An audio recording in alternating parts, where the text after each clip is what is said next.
국민의힘은 경선을 관리하는 선관위원장에 황우여 전 비대위원장을 빠르게 임명하고 본격적인 출발을 알렸습니다.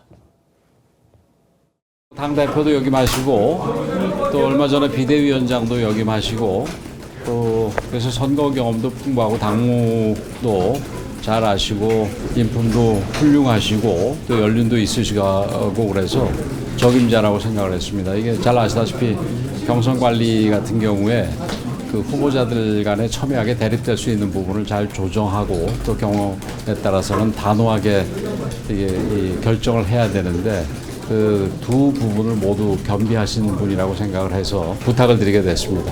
좀 새롭지 못하다 이런 비판도 나오고 있는데요. 선관위원장은 경험이 있어야 되지 정치나 선거를 모르는 분이 들어와서는 경선 관리가 되지 않습니다. 우리나라에 뭐 새거 신드롬이 좀 있는 것 같은데 풍부한 경험이 어떤 것보다 중요하다고 생각을 합니다.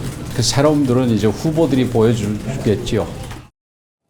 이번 대선에서 필승을 다짐하면서 역시 이재명 대표에게 나라를 맡길 수는 없다. 이런 얘기를 재차 반복했습니다. 들어보시죠. 민주당은 국정 혼란의 주범이었습니다. 대통령은 법적으로 심판받았지만 민주당은 자신이 초래한 국정 혼란에 대해서 그 어떠한 책임도 지지 않았습니다.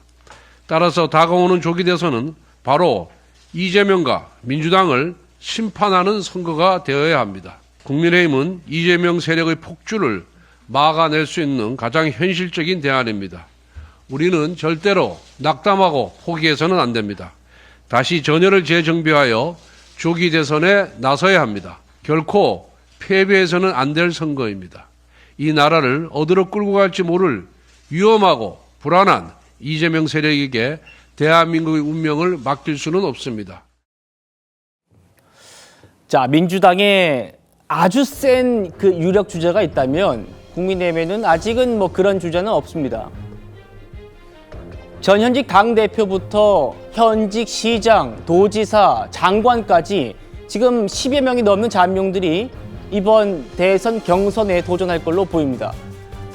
지금 저희가 지금 13분 정도 이렇게 보여드리고 있는데 뭐 최경환 전 의원이나 이정현 전 의원 같은 분들도 지금 나올 걸로 전망되기 때문에 이 숫자는 더 늘어날 수 있다는 점도 말씀드리겠습니다. 다음이요. 설 변호사님. 네. 자, 지금 보셨습니다. 13명. 국민의힘 전략은 이거예요. 방금 보셨던 그 분들 하나하나 공통점이 뭐냐? 하나하나 입심이 좋다는 것이다. 강점을 최대한 부각할 수 있는 입식 격투기처럼 경쟁하는 그 방식으로 후보를 뽑겠다. 그러니까 난상 토론, 경선 과정에서 토론을 많이 해가지고 이 지지율을 굴려가겠다. 이런 구상 같아요. 어떻게 보십니까? 근데 이제 그 부분이 지금 국민의힘으로서는 어떻게든 민주당과 다른 부분은 역동성, 다이내믹한 어떤 경선 체제, 경선을 거쳐가면서 상당히 그 세간의 관심을 끌어보겠다라는 것이 지금 전략적인 판단이라고 생각을 합니다. 물론 그렇게 할 수밖에 없다는 상황이고 또 그런 것을 하기에 다이내믹한 경선을 하기에 자원이 충분한 것도 사실입니다. 근데 이제 그 자원이 이재명 대표와 맞설 만한 어떠한 사람일까라는 부분은 조금 의문이 있습니다만 뭐 일단은 여러 사람이 출연자가 많다는 것은 어떻게든 잘만 만들면 정말 그 흥행 드라마를 만들 수 있다라는 부분에서는 뭐 이미 조금 1단계는 일단 쓴 것 같습니다만은 한번 저는 고민을 해봐야 될 것은 지난 전당대회처럼 되면 안 된다. 지난 전당대회 때는 일강 후보에게 다른 어떤 중위권에 있는 후보들이 지속적인 네거티브를 했거든요. 그럼 네거티브만 할 것이냐? 물론 기간이 너무 짧습니다. 이번 선거가 전체적으로 대통령 본선까지 다 해서 2달 안에 다 끝나야 되기 때문에 예. 경선 자체도 보통 우리가 일반적인 대선이라면 보통 경선이 한 6개월 정도는 가거든요. 근데 지금 그러한 상황이 아니지 않습니까?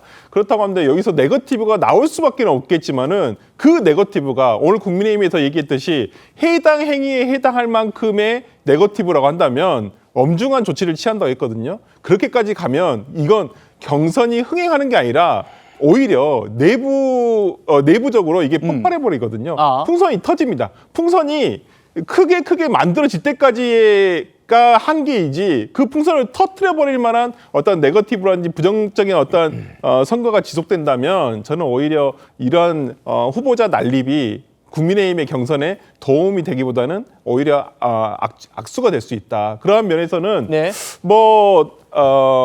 전체 다가 이제 계속적으로 가는 것보다는 뭐 1차 커트라인, 2차 커트라인, 3차 커트라인을 통해서 이제 가겠지만은 이러한 부분 등이 앞으로 어떻게 펼쳐질지, 그리고 이번 대선을 노리는 것인지 아니면 이 대선 이후에 있는 당권을 노리는 것인지 이런 부분도 아마 지지자들께서 아마 판단하지 않을까라는 생각을 해봅니다. 예.